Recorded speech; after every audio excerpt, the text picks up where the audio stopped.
So, hi everyone, and welcome to the Technocratic Podcast. Today, our guest is Adam Hisley. Adam is a software architect who has designed complex, scaled-up applications across a number of different industries, including health tech, EdTech, and FinTech. Adam's stints include time at Overture, Hobson's, and PowerSchool. I got to know Adam beginning back in 2018 when he was an architect on one of our teams, and I've been impressed with him ever since.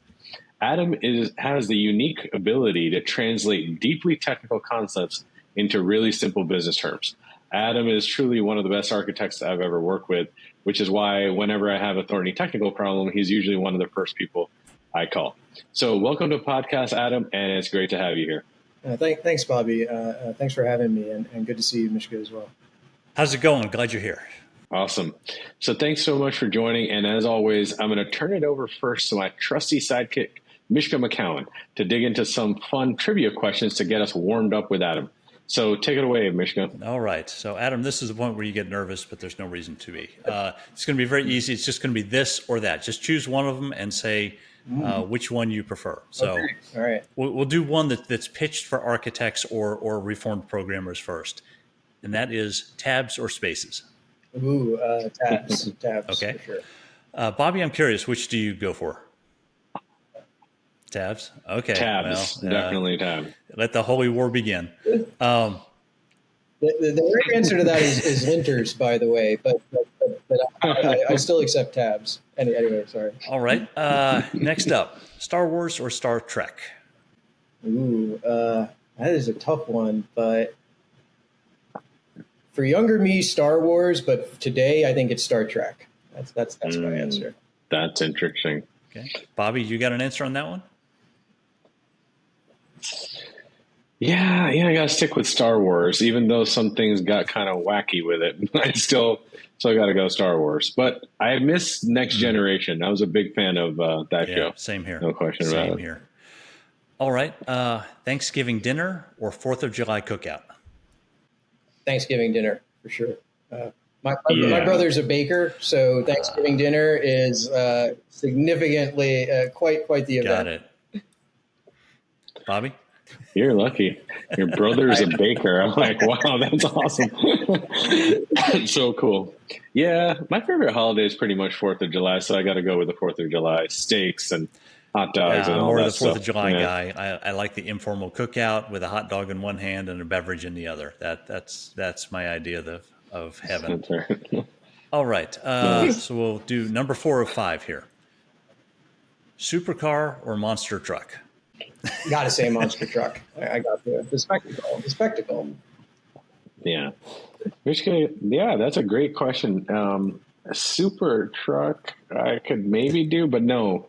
Like, or not monster truck, but supercar. It's got to be supercar in the end. Yeah, and it's got to be German, some kind of German supercar. Not Italian? You wouldn't go for the Ferrari?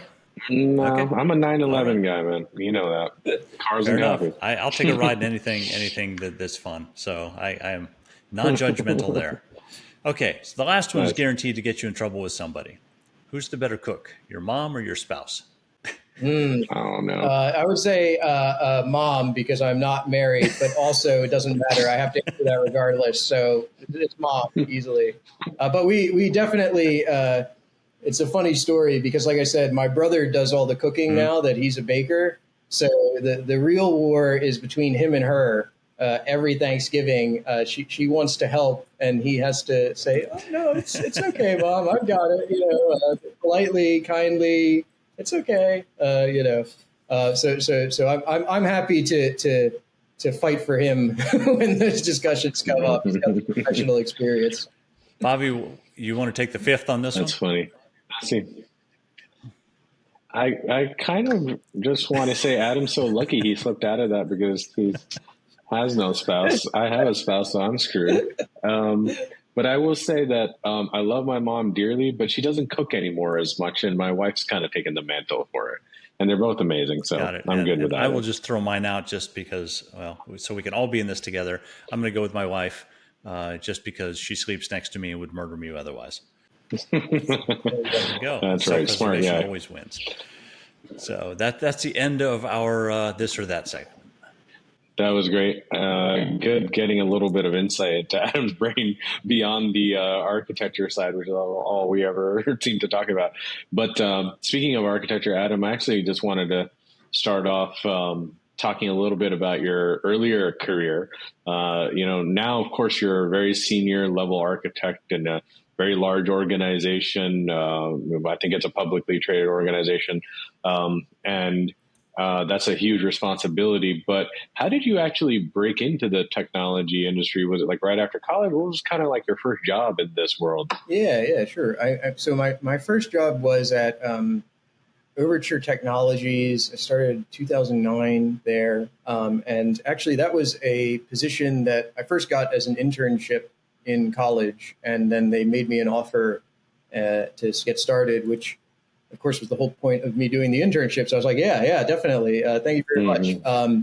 The craziest thing about that job was I was just an entry-level software developer, but that was a company that their main business model was writing mortgage software in 2009, which was not a great time to join a software startup focused on mortgage software.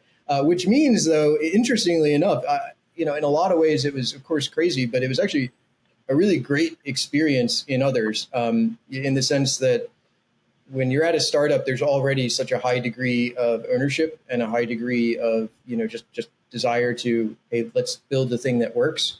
And that company massively pivoted, when the mortgage crisis really hit.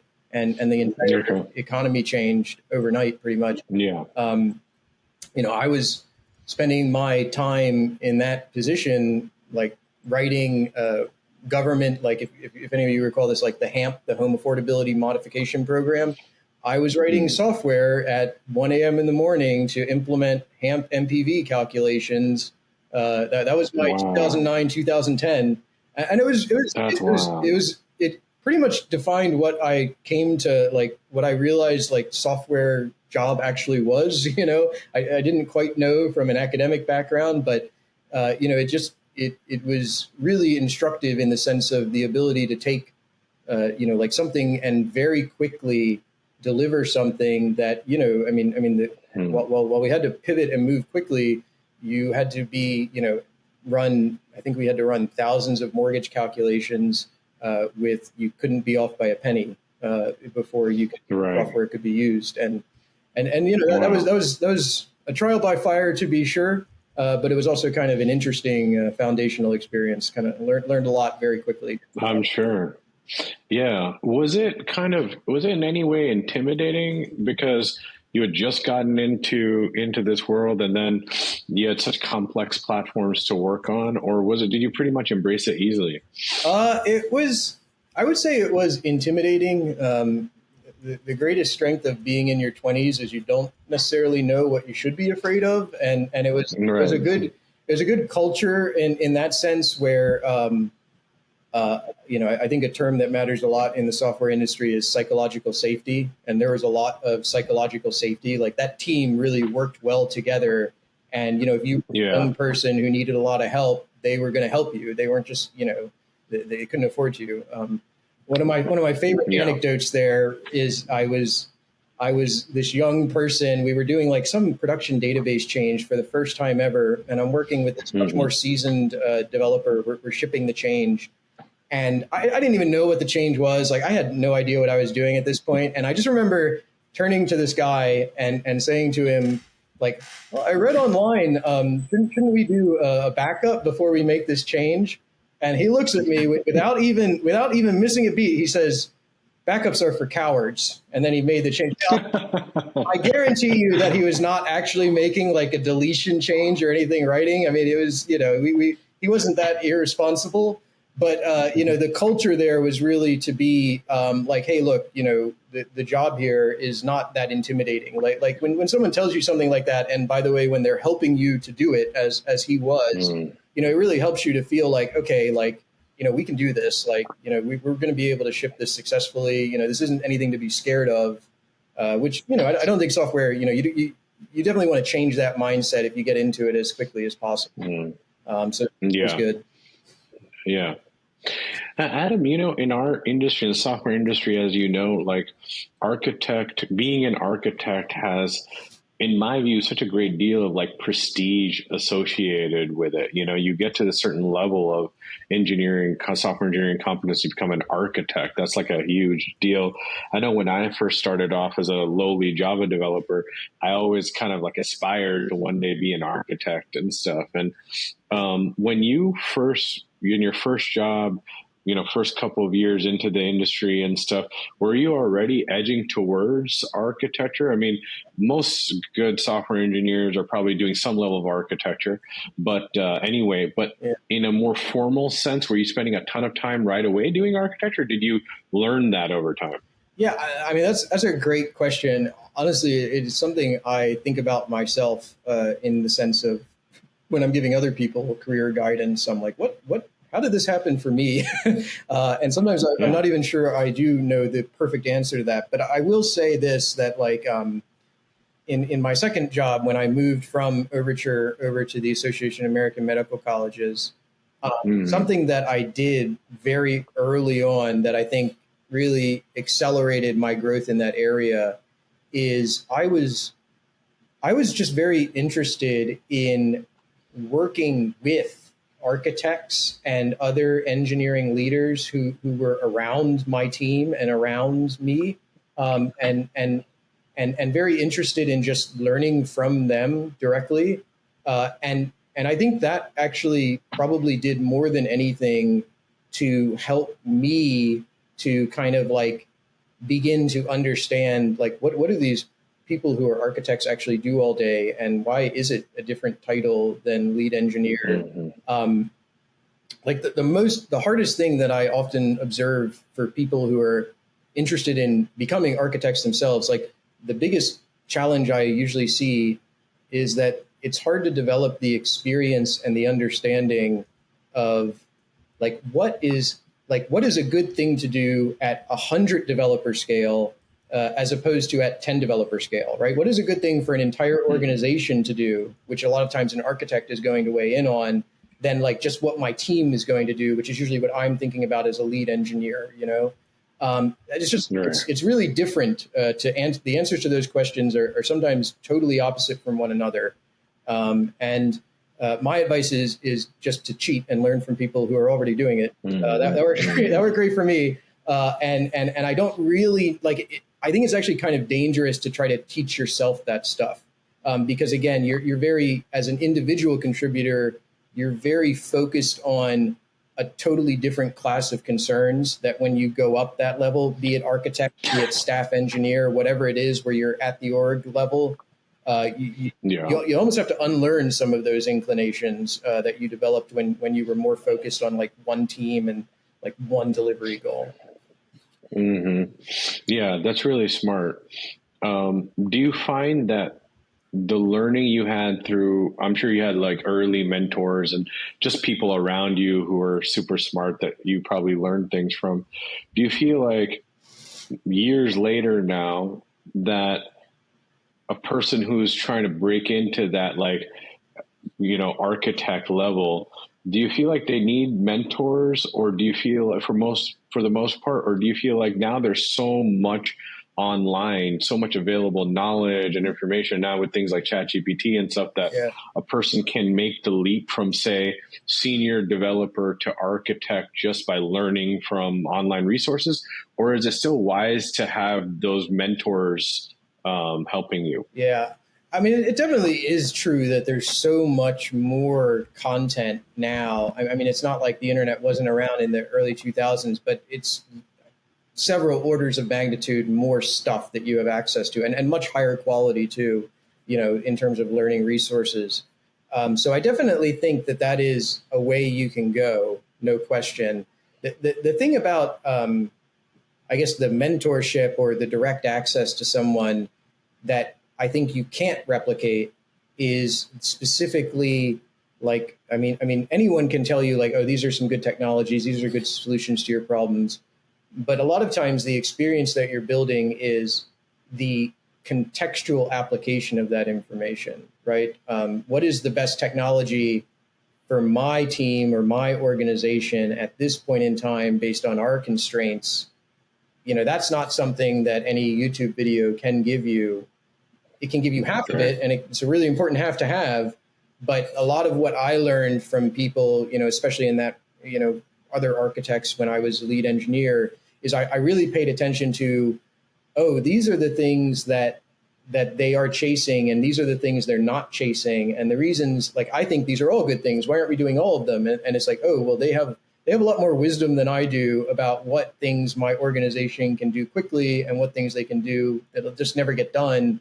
And like learning that I was for me mainly like that required like osmosis. That required looking at much more seasoned people and seeing how they applied things. But I definitely think, the fundamental knowledge that you need to do great engineering, that for sure is out there today. And people, I make, and certainly everyone should. Yeah, that's very wise. Yes. That makes total sense.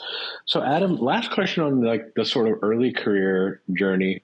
When you were sort of working as a developer, which is where most architects start from, how did the branching actually start to happen? Like, was it one day somebody said, hey, we need you to architect this new system, and you just did a brilliant job on it, and then from that point forward, you were the architect? Or how did it exactly start to deviate in a good way for you? Yeah, so there's kind of like, I guess, two pieces to that answer, really. So as I mentioned, I was actually pretty active in seeking out architects and like wanting to learn from them. But I guess I should mention that specifically the way I did that. They're very busy people, so I didn't just go to them and be like, hey, can I yak at you for 2 hours and you tell me how to do things? Like what I actually did, and I think this is actually pretty important, although I didn't realize it at the time. I think I just got lucky. Is that I really was interested in helping them to do things that they didn't have time to do themselves. So I would be like, hey, like, there's a, like just one of the very early things I did is we just had a commons library that everyone was using, and it was just in a very poor state. And I was just interested in like, hey, that seems like a thing I could work on, and my manager will approve, some time. I got all my other work done. And of course, on their side, now that I'm in the architect chair, I know in their minds, they're like, oh, thank goodness. I can't wait. But at the time, I was just like, oh, would you let me do that? And they were like, sure. And I was like, oh, awesome. And so that really is like, when you talk about when things started to branch, that was my first exposure before I ever became an architect to like, what does it mean to roll out a change to 100 engineers that requires some of them to change things? How do you do that? How do you win people over, first of all, and then how do you actually physically do it? So that was important. I will also say that like the actual way I got offered the position, I know this, the way it was explained to me is that I was really working closely with a team who had a lot of problems that they needed answers to. And, we had like, there was this meeting one day where I just recall, everyone in the room, everyone's just talking like, how do we make these two systems integrate? There's a real challenge here. I made a proposal in that meeting to say, here's what I think we could do. Everyone agreed to it.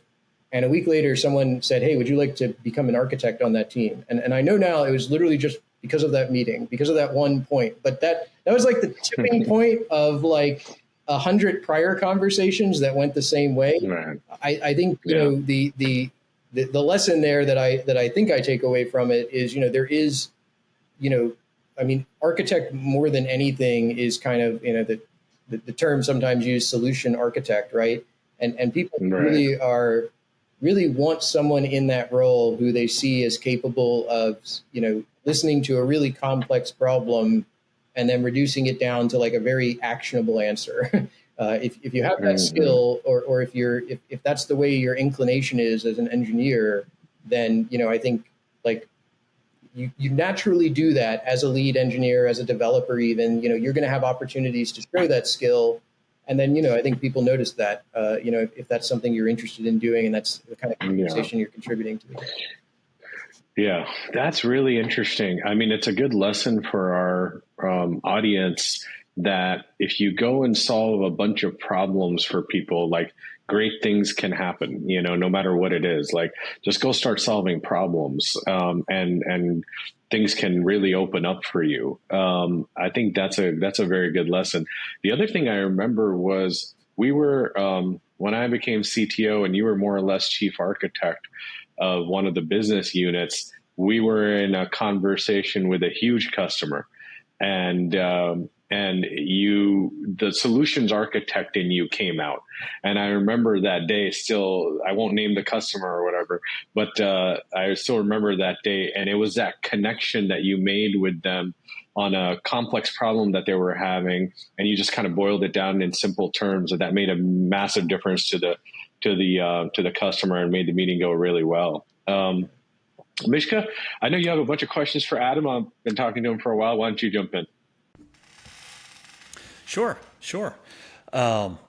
So we met, 2018 when I came to Hobson's. You had been there for a bit, so we worked together pretty closely. I was obviously in security. On the dark side, you were building things. One of the things we always talked about, or it seemed to come up a lot, was the subject of technical debt. I mean, it's something every organization always has. It's something that's just a part of life. And I'm curious about your take on, when do you live with it versus when do you fix it? I think the thing I would stress before anything else, and this is actually something that someone said once to me and it really resonated, is that the metaphor of technical debt is actually a very purposeful one, and we should think of it that way, right? We should think of technical debt as an engineer like your credit card debt, which means it's actually a tool you can use. It's not a burden, right? Like a credit card is something that I'm happy to use, right? It's a tool for me until it's not, until it becomes a problem, right? And so I think one of the traps people fall into is that they think that the objective here is to have zero technical debt, right? That would be great. Wouldn't that be awesome if we had no technical debt at all? But really, if you think of it as kind of like, well, debt is something that you purposefully take on in order to leverage yourself in a certain way, you kind of see why that doesn't really follow the metaphor anymore. If I had zero technical debt, that would mean that I had nothing to do better for my business at all than just to fix all technical debt, which, I mean, maybe there are a few teams out there who are legitimately in that situation, but I would personally be a little bit worried if that was it, right?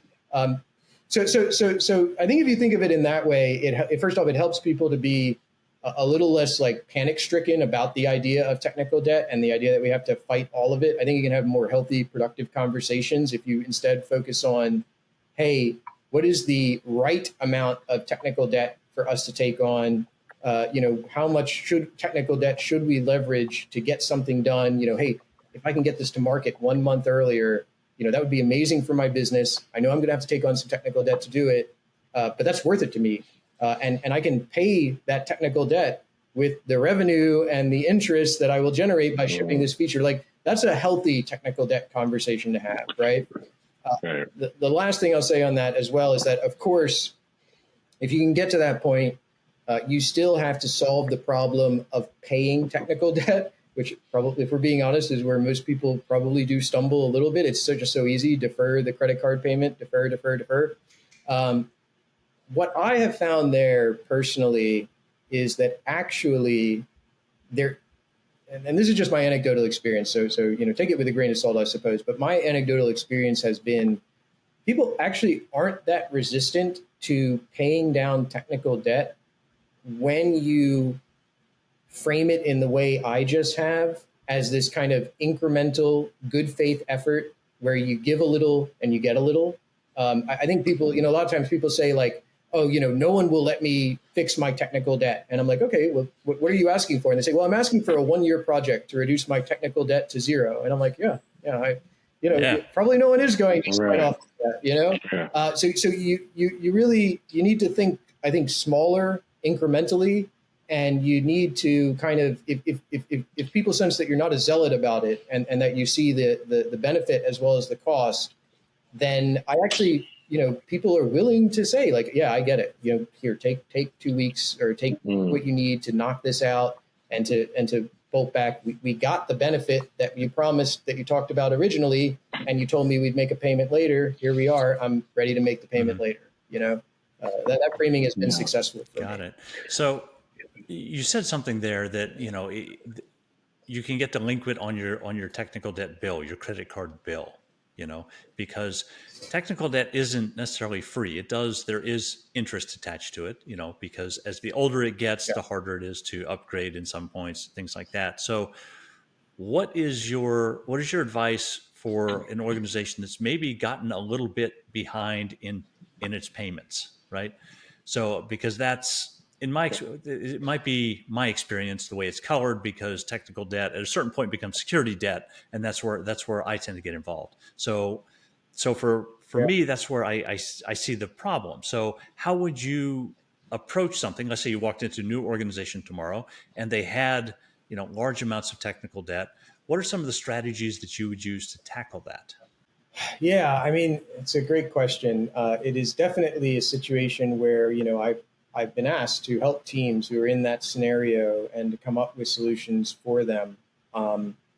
Obviously, with everyone, there's a little bit of context that plays a large role in what the right answer is. But I would say that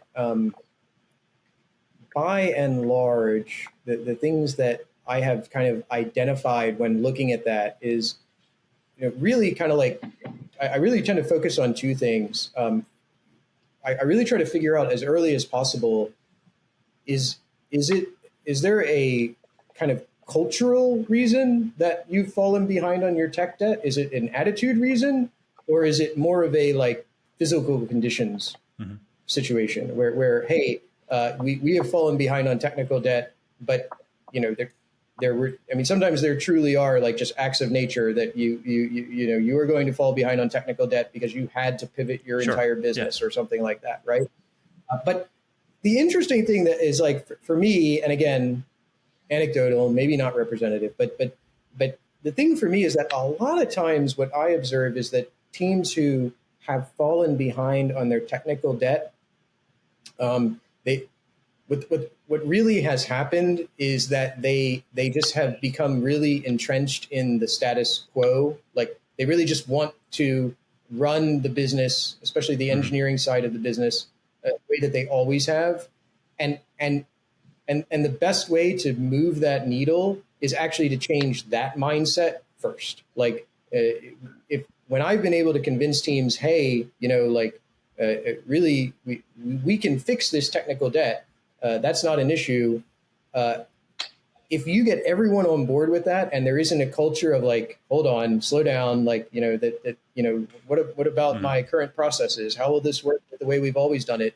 I just find that like teams are capable of doing it. That you find that the dominoes fall over way easier than you ever imagined they would, and it's just so much more likely that the reason you have gotten into that situation is that you've just fallen into this kind of stasis where everyone is very afraid to make a change and but it's rarely the case. It's like it's never been the case for me that a team actually lacked the skills to execute on like a tech debt catch up. Like it's never happened. Like once we knock down the first ball and it's like, hey, let's do it. The team who has been sitting on top of that tech debt for 6 months, the same exact people will just go and fix it. And you'll be like, wait, how do we, like, it's always a little shocking. How do we even end up here? And it's like, well, it usually isn't a technical skills problem. It is usually a problem of culture, and it's usually a problem of, hey, let's just reorient our thinking a little bit, and let's just prioritize this in a smart way that we haven't done before. Again, kind of acknowledging that just the status quo isn't cutting it. Yeah, that's so smart. Adam, one thing I would love your insight on, just zooming out to like the industry level, if you will, the software industry level. And one thing I've always found is like somehow it's hard for lots of teams across different industries and companies to kind of define technical debt. They all kind of have unique sort of definitions of it. There doesn't seem to be any kind of like standardized framework like you have in like the security world or some other worlds. And one, do you agree with that?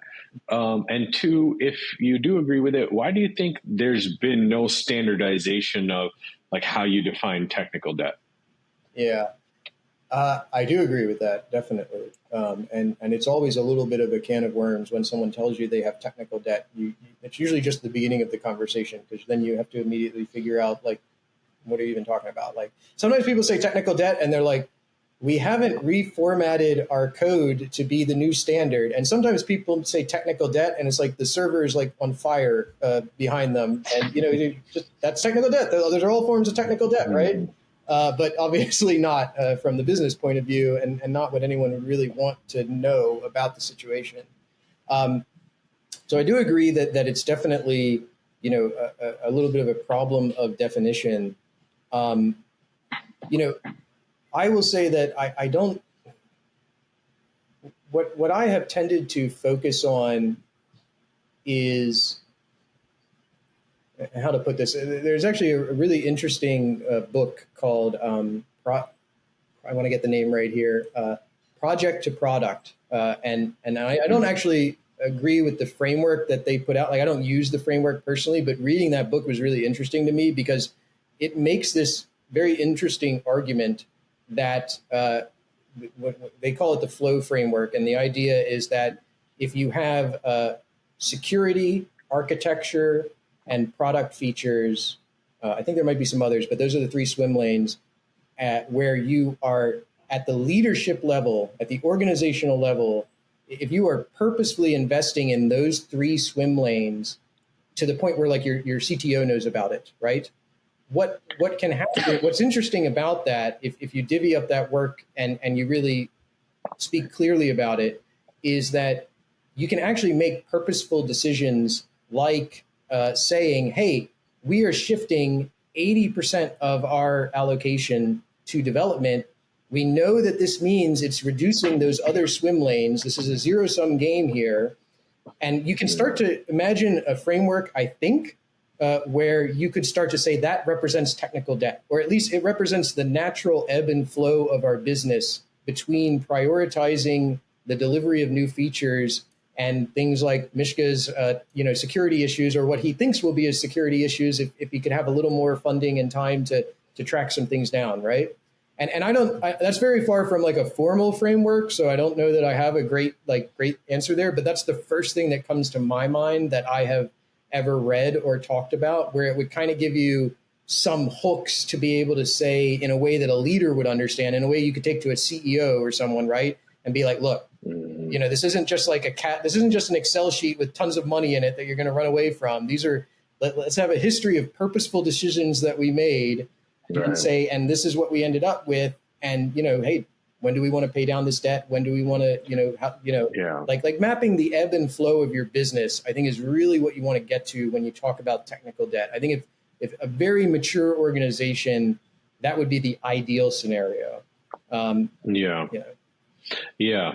Starting from the business end is absolutely vital. It feels like every 3 or 4 years, I think about making a framework, and I've built something myself, and I would love to one day get it standardized and stuff with a bunch of people like you and Mishka and others.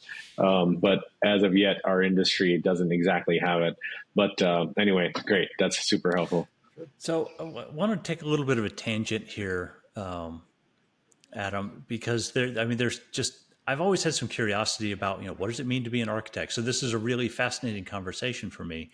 One of the things, let me just phrase it like this. How much of your job as an architect is to rein in developers because of, over engineering or shiny object syndrome or something else?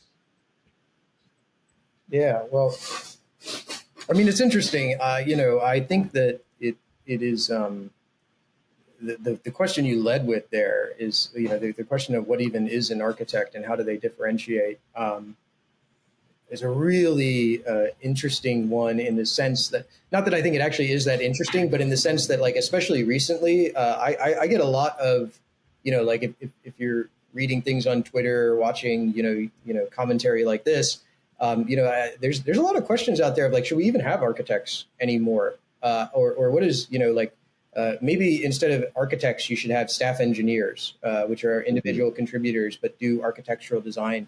And the crazy thing is, despite being an architect myself, I actually think that that's totally, I don't actually have any inclination to defend the architect as being the critical must-have role. I think you could do the work of an architect across various titles. And the reason I mention this is because, to your point of like, developers and interacting with them and kind of guiding folks, I don't actually really think that has to come from an architect, although an architect can certainly do it. I think it's like, to me, that is just a question of really like, who are your engineering leaders in your organization? Because that to me is just a fundamental question of engineering leadership. I think anyone who is in a position, be they a manager, a lead developer, a staff engineer, an architect, is going to encounter that kind of situation and, has to be able to navigate it appropriately. Now to get to the point of like, how much of your time do you spend? It's funny. If I'm doing my job well, I don't spend any time at all doing that. And if I'm doing my job poorly, which I do sometimes do, I spend way too much time doing that.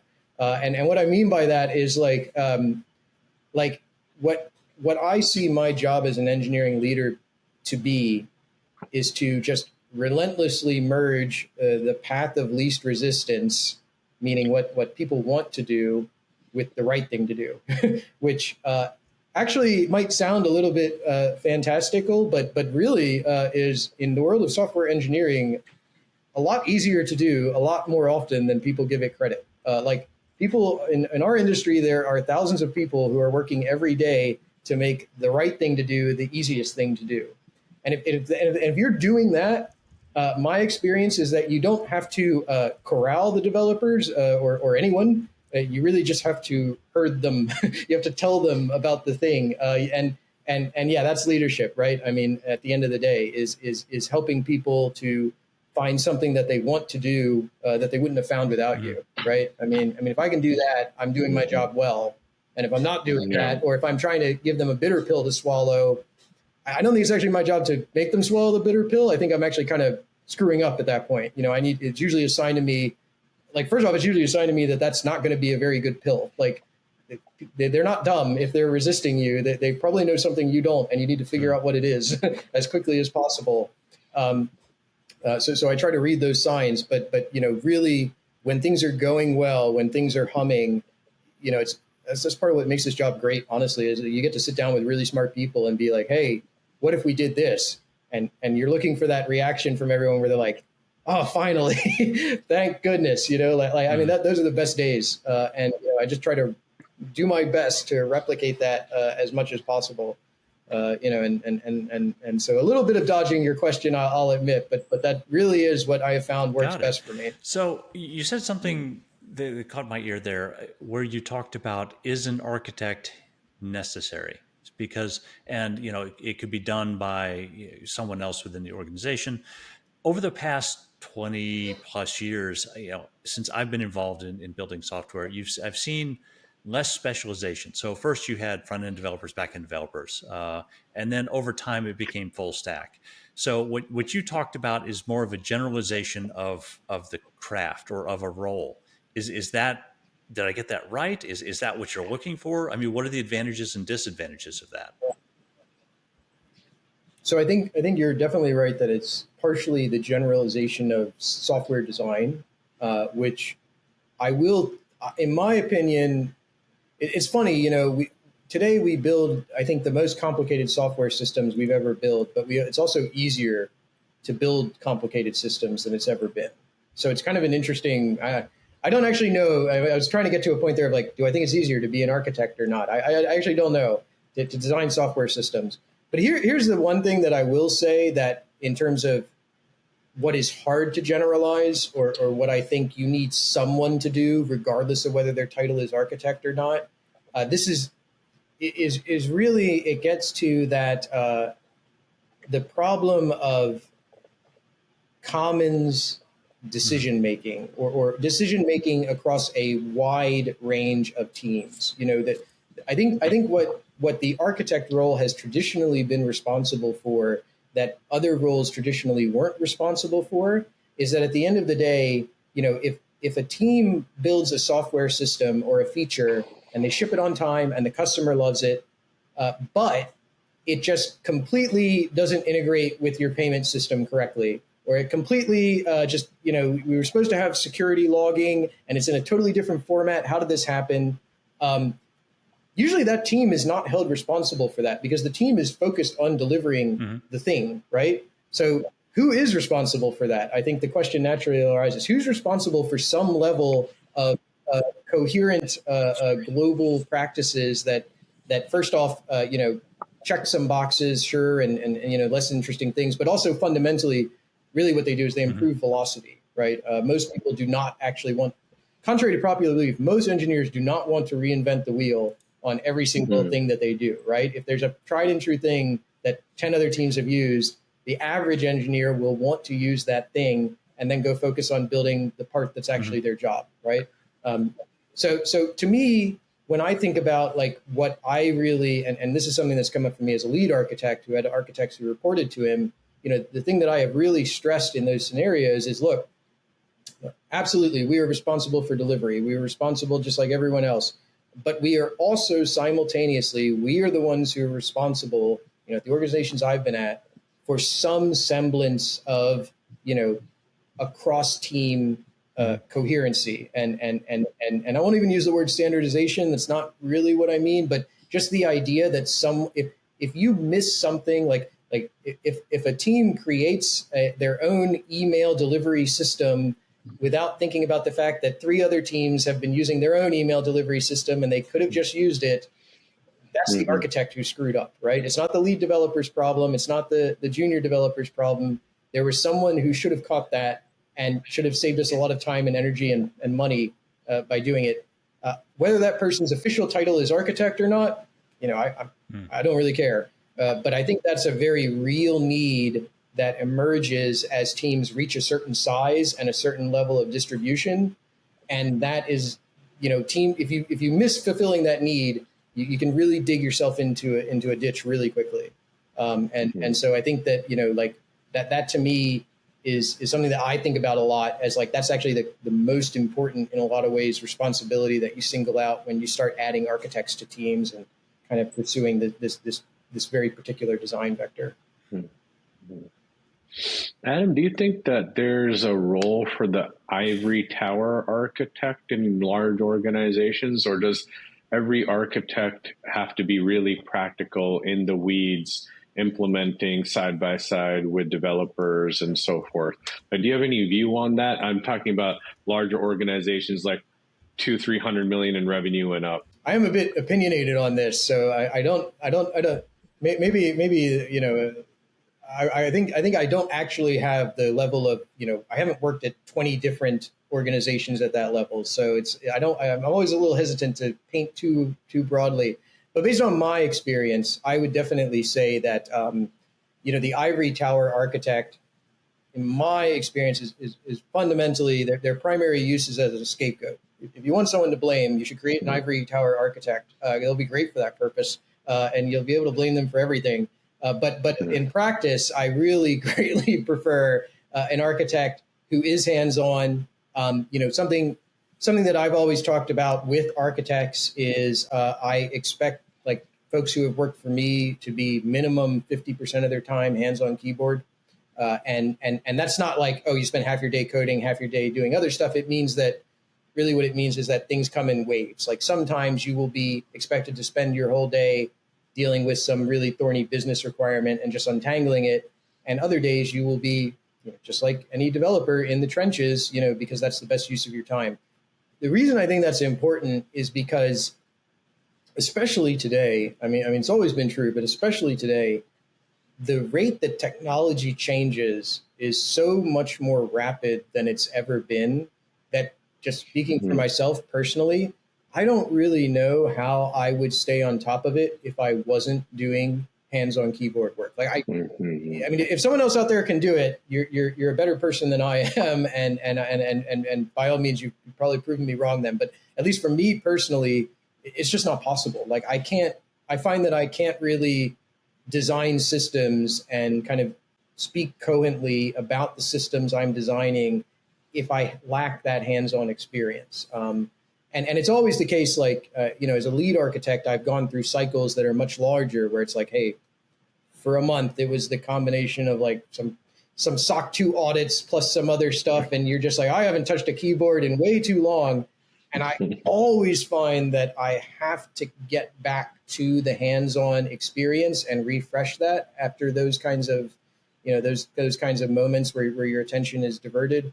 Like, it's absolutely critical to me. Otherwise, I find that the quality of my design advice, the quality of my architecture goes down. So that's my personal experience there. Yeah, agreed.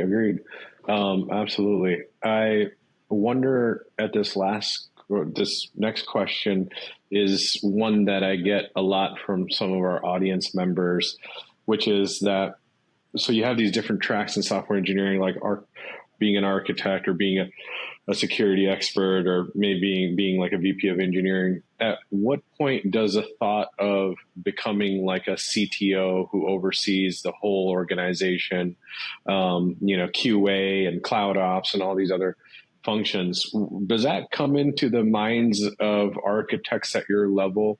Do you find that to be a topic of conversation with your peers? Is that something you personally ever consider, or is that so non-adjacent in your mind that no, that's not at all of any interest? Like, how do you see that part of the architect's kind of mindset as they rise up in the organization? Yeah, I mean, it's interesting. I can't take credit for this because it's a very common observation. I think I've read it on like Twitter several times, but I think where I've most seen that come up is I see that when someone in an architect or a similar kind of lead developer position, when someone makes the bridge, oftentimes maybe not directly to an executive role, but to like a director role or something like that, right? And the common observation that ties, I think, all of those things together, like every single time it happens and it works well and people are happy it happened, the unifying characteristic is that the person who made that move absolutely did not want to do it. They hated the idea of doing it. But they felt very strongly that it needed to be done. they felt that they, and honestly, that's true for me in like the transition from architect to like lead architect or something like that, where for me, it's always been highly motivating that, a lot of times you have these ideas that you really know are great ideas for your team, great ideas for your business, ideas that you want to execute. And you run into a wall because, you don't always have the authority to execute on those, right? And also sometimes you might be able to get the authority, but you don't. It wouldn't be your neck to hang if it's screwed up, right?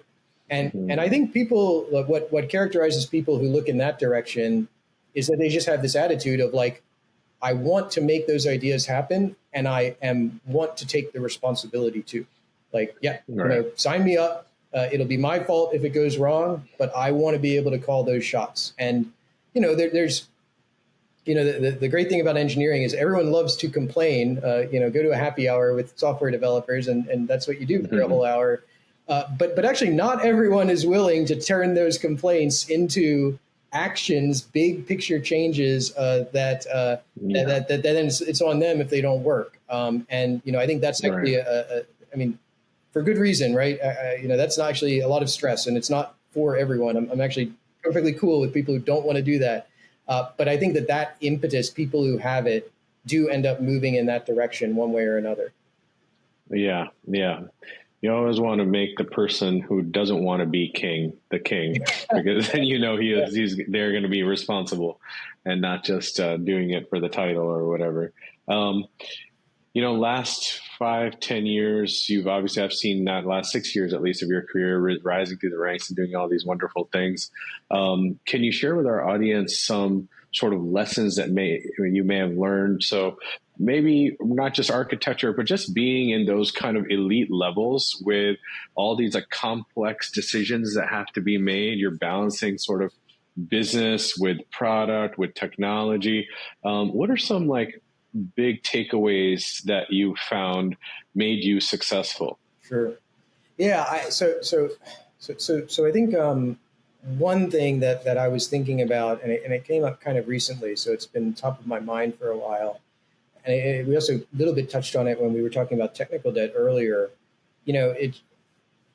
For me, I've had a lot of times in my career where I was asked to kind of champion big changes. And when I say big changes, I mean situations like, hey, we are within the space of the same months, we're moving out of a data center and we're rewriting an application that's roughly 1 million lines of code from scratch in a new language.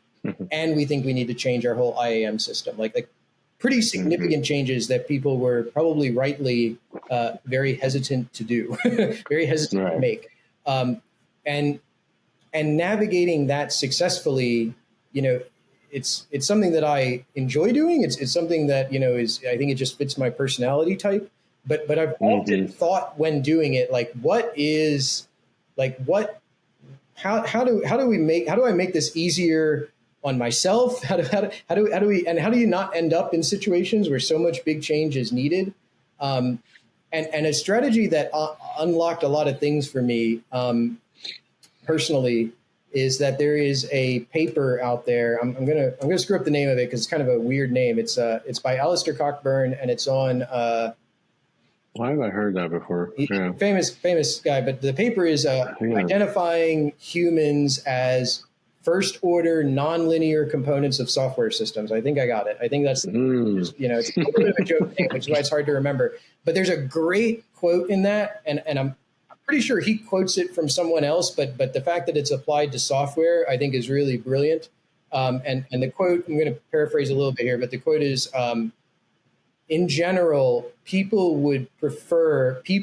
as a rule, prefer to fail conservatively than to succeed by doing something different, but something different and risky. Risky. Yeah. And what that quote really unlocked for me going through a bunch of different changes is it actually helped me to understand that I needed to recontextualize the big changes that we were doing as like the way you'd go into meetings with people all the time and they'd be like, look, yes, we understand that you want to make this big change. We understand you want to do it, but we just can't do it right now. Here's a million great reasons that we can't do it right now, maybe in 6 months, right?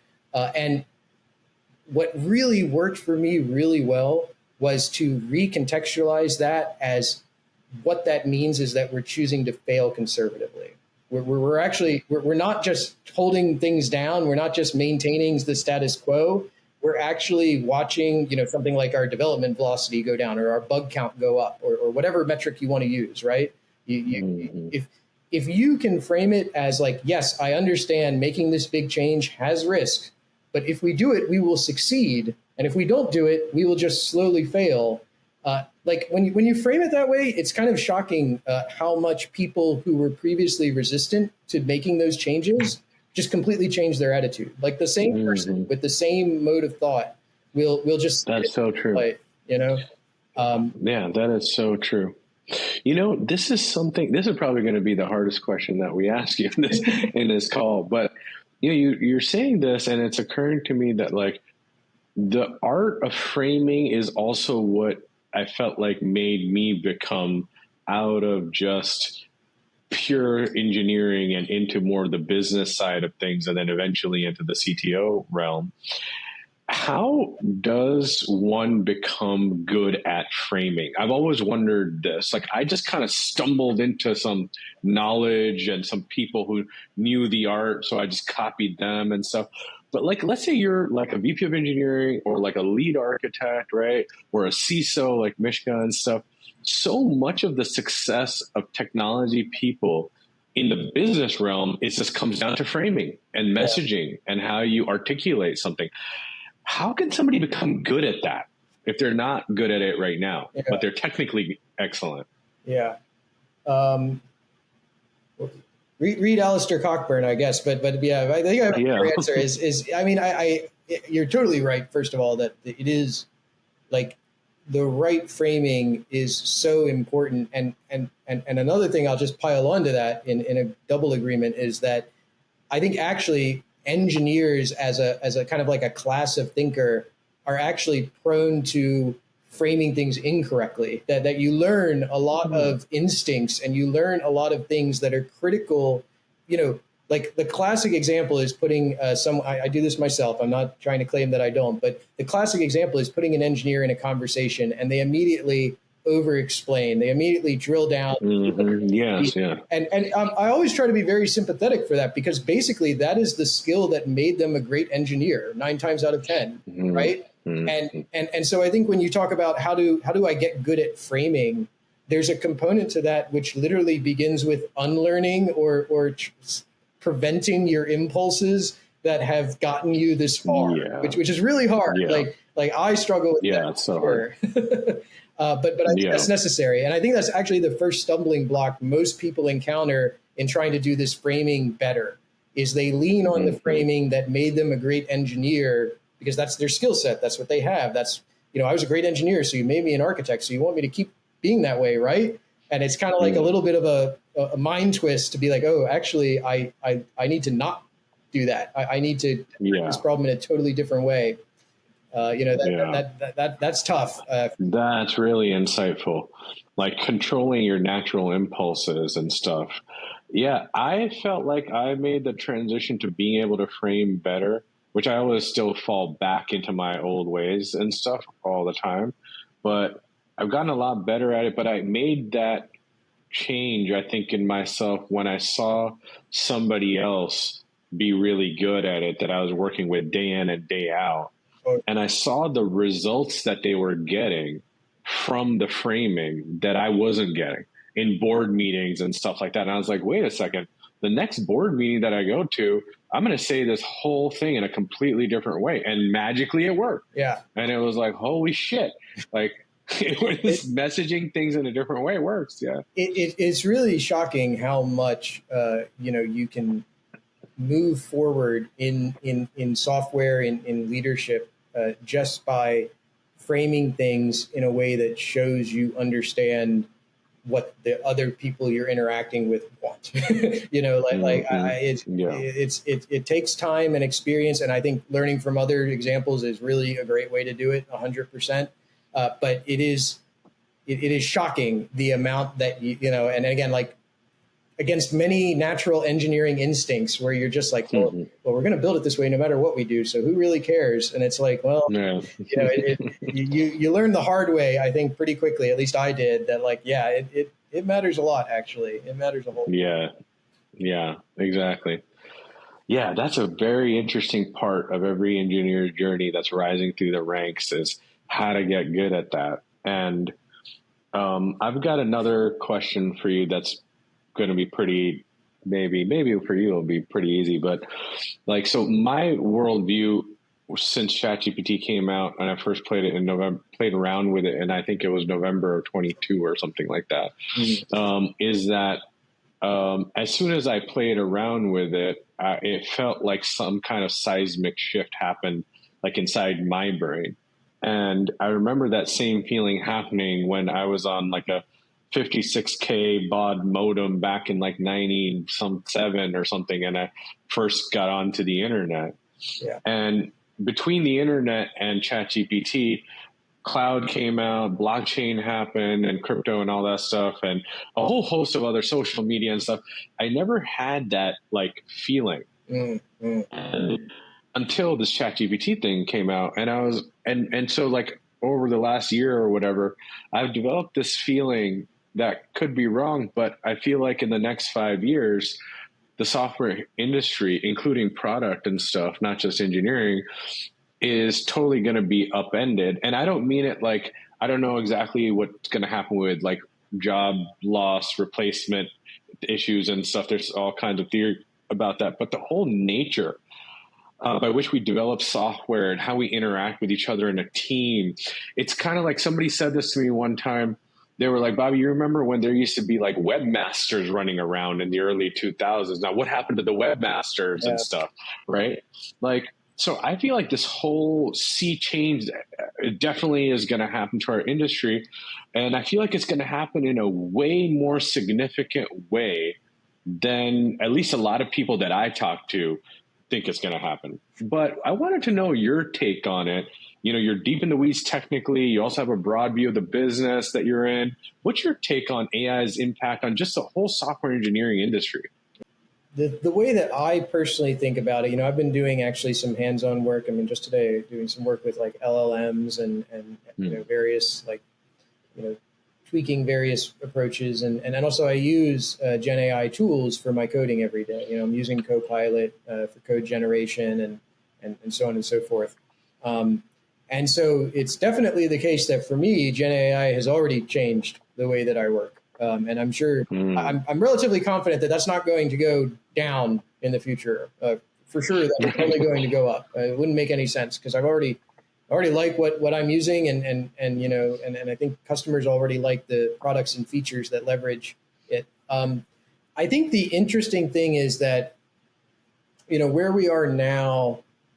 This is just my personal opinion. I really don't claim to be deep in the research or anything like that, but my personal opinion is that I kind of see LLMs as being the natural continuation, kind of like the next step in the promise of what we started with years ago with machine learning and big data, right? It was the case 4 years ago that every single company, in much the same way focused on Gen AI and natural language today, we're focused on the applications of machine learning and all of that. And under the hood, I feel like that is just a sector of software development, software feature that is just like ramping up, right? Yeah. And so the way I personally think of it is I don't know whether this current part of that ramp is just like, hey, look, we just threw more research papers at GPT and transformer models, and it turns out they just do everything. We just had to be smarter. I don't know if that's going to happen, or it's actually going to be, hey, we went from machine learning to natural language models to the next application of machine learning algorithms, and now, wow, but what I'm relatively certain is that this trend will continue, right? I don't think I have the crystal ball or the intelligence to be 100% sure like where on the board that will lie.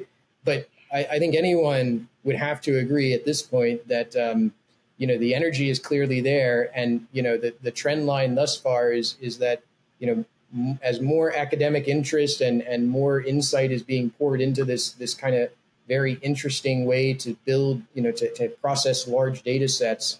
It doesn't seem to me that we've exhausted that well of like insight yet. In fact, it's we're just getting started.